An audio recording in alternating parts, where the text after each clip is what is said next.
The FAA says it will cut about 10% of flights at 40 major airports starting tomorrow. That's unless the government reopens. The reason? Air traffic controller shortages. FAA facilities report more than 400 of them since the shutdown began. They're not calling in sick. They're calling in saying, I don't have childcare today. What do you want me to do? A controller union leader says the need to address the strain on the system is urgent. The FAA agrees. And we're not going to wait for a safety problem to truly manifest itself when the early indicators are telling us we can take action today to prevent, things from deteriorating. An airline source says companies got about an hour's notice about the plan. Now they're scrambling to adjust their flights. United says it aims to keep hub-to-hub schedules normal, but the CEO of Frontier Airlines warns some passengers could get stranded. He suggests people flying Frontier within 10 days book backup tickets. Across airlines, passengers leaving tomorrow might not get much warning if they're affected. That's because the FAA initially declined to name the impacted airports. What the FAA is talking about here is equivalent to canceling about 4,500 flights a day. By my math, that's about 30% worse than the worst day for flight cancellations in the last year. It's going to be a major impact on all travelers. We're talking fewer flights to catch and longer wait times. Like you said, this is the busiest airport in the world, and so we are expecting to see Hartsfield-Jackson listed on this list that the FAA will be releasing today of 40 airports that will be reducing flights by 10%. We know just last week we were here as air traffic controllers. We're here at the airport passing out flyers to people coming in and out of the airport, urging the government to end the shutdown. One of the air traffic controllers telling me last week that, they've been working 6-day work weeks. He was tired, and also they were not getting paid. American Airlines now sending emails to customers informing them of possible flight changes ahead with this cutback, saying disrupting plans is the last thing we want, and for that, we apologize. We also know right now the CEO of United Airlines has said that they're going to be offering full refunds to travelers, even if your flight originally said non-refundable. This is for customers that decide they don't want to deal with this. Maybe they don't want to catch those flights they've already booked. But Aisha, major impacts expected. Also, this is happening gradually as far as that 10% cutback. It's going to be over the next couple of days, starting at, I believe, 4% Friday to 5% Saturday, eventually making its way up to 10%. I get the concept here, but what if cutting the flights doesn't actually help them? Because at the end of the day, we still have these workers working this job without getting paid. Yeah, living without a paycheck, that's really hard. And, even if they make these cutbacks, they're still not getting their paychecks. We know that the FAA said yesterday during this big announcement that if staffing pressures on these workers continue, even after these major cuts, they say that they could make some more adjustments, though they didn't say exactly what those adjustments would be, what they would consider moving forward. But as we know, there's nothing right now telling us that the government shutdown will be happening before tomorrow, and so it looks like these changes will be happening. Among air traffic controllers are causing widespread delays right now, and of course this comes just weeks out from the busy holiday season. FAA data shows the cutbacks could impact an upwards of 4,400 daily flights. This will really have wide-reaching impacts. You have to think about not just those traveling through this weekend out of TPA potentially, but also for the airline crews, the connecting flights. Major logistics have to come into play, so they will be bringing their best people forward for that job ahead. Again, this is all in limbo with Congress waiting to strike a deal. For perspective, here at TPA, there are about 550 daily arrivals and departures right here at this very airport. The FAA says the plan to slash air traffic by 10% across 40 airports nationwide is all about safety. They're talking about air traffic controllers having this fatigue from working without pay, overtime, having to fill in those shortage gaps, and of course working without pay for more than a month now. While leaders at TPA had previously said that this airport is not experiencing operational operational delays or issues tied to these federal employees. We've already seen the trickle-down effects on flights coming into this airport from others who definitely have. We see this video here showing major delays across the country. FAA Administrator Brian Bedford says the agency is not going to wait for a problem to happen before putting precautions in place.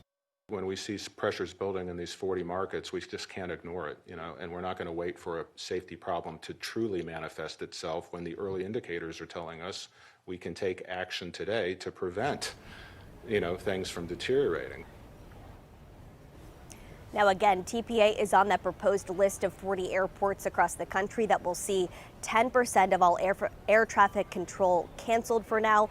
That finalized list is expected to come down at some point today. We are keeping a close eye, and again, this would take effect in less than 24 hours from right now. The flights out of MSP and other major airports will start getting canceled tomorrow due to the government shutdown. Experts predict hundreds, if not thousands, of flights could be canceled around the country when the cuts kick in tomorrow. The FAA says it is a 10% reduction in flights at 40 high-volume markets, an unprecedented move. The reason goes back to the government shutdown, now entering day 37. Since day one, air traffic controllers have been working unpaid. So while some don't show up to work, the others who do are feeling the fatigue, and the FAA says it needs to keep the airspace safe. The controllers have been working fastidiously for the last 5 weeks with this huge burden over their head of lack of compensation. And we are starting to see some evidence that fatigue is building in the system in ways that we feel we need to work towards relieving some of that pressure. Yeah, so right now I am watching for when the FAA posts the official list of airports that'll see these cuts. An MSP spokesperson got back to me this morning saying at this time they do not have any information how MSP Airport will be impacted, and that you should stay posted with your airline for the latest flight information. Back to you. The FAA announcing a 10% cut in flights. We are talking thousands altogether across dozens of cities, and as soon as Friday. That's to account for staffing shortages as the government shutdown stretches into a second month. Alma McCarty went to PDX to take the pulse of travelers.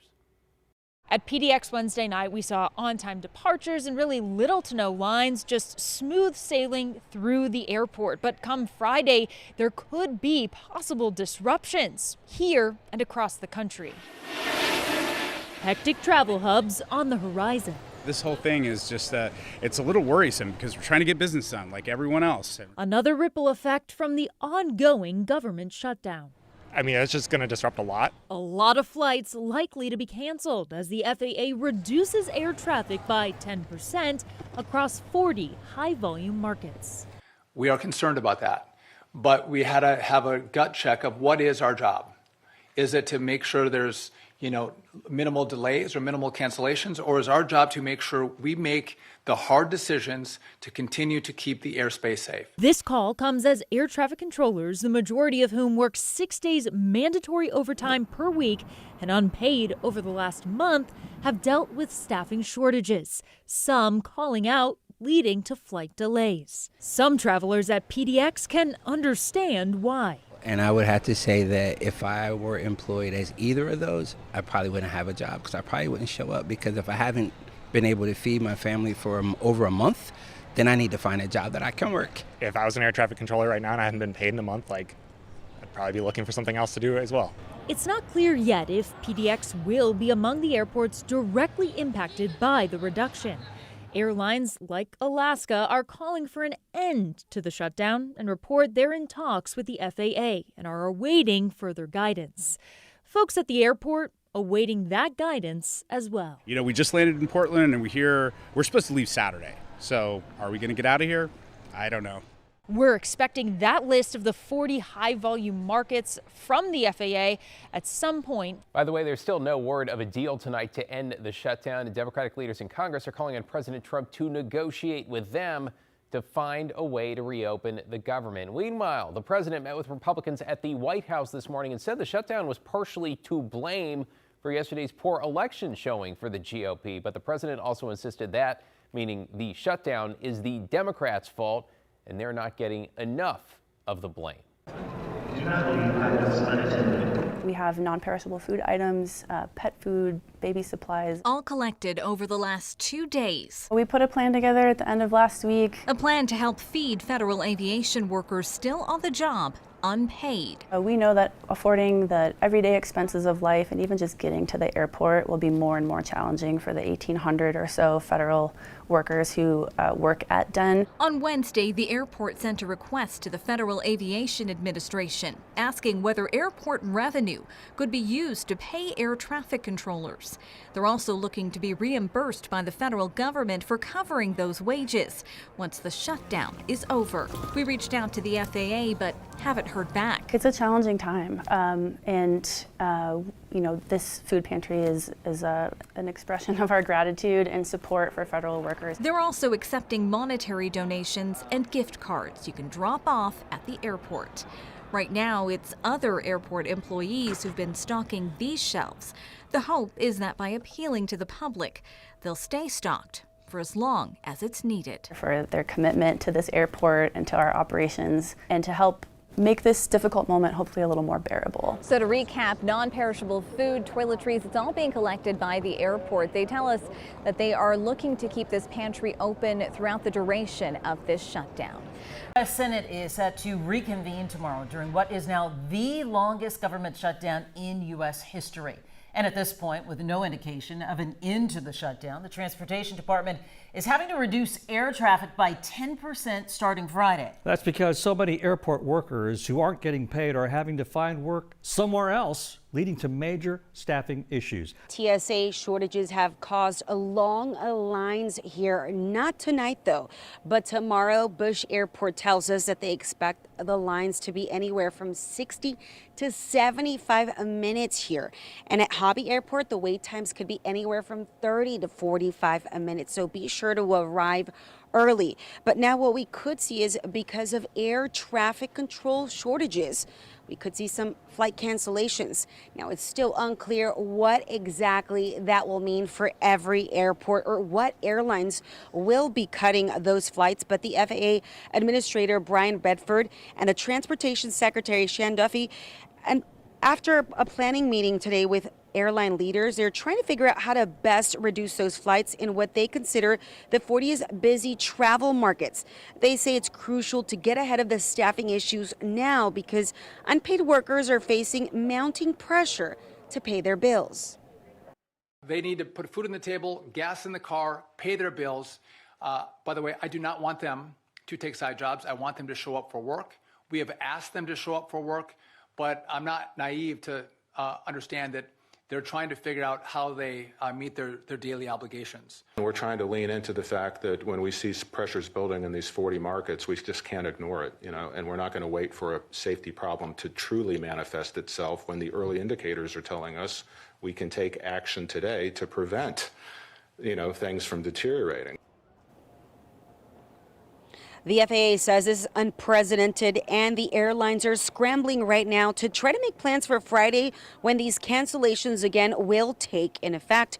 Experts estimate it could impact anywhere from 2,000 to 4,000 flights a day. And again, we're expecting to learn which flights and what airports and what airlines will be impacted tomorrow. Hopefully, this gives people enough time to plan their trips for the coming days. So if you're headed to the airport on Friday, be sure to check with your airline before you get to the airport. Reporting live. United Airlines sharing a message their CEO, Scott Kirby, is sharing with employees. He says they plan to use their app, website, and push notifications to communicate directly with customers if their flight changes and offer rebooking options. They're also offering refunds for any customers who choose not to fly during this period, even if their flight is not impacted. That also goes for non-refundable tickets. Read his full statement on KHOU.com.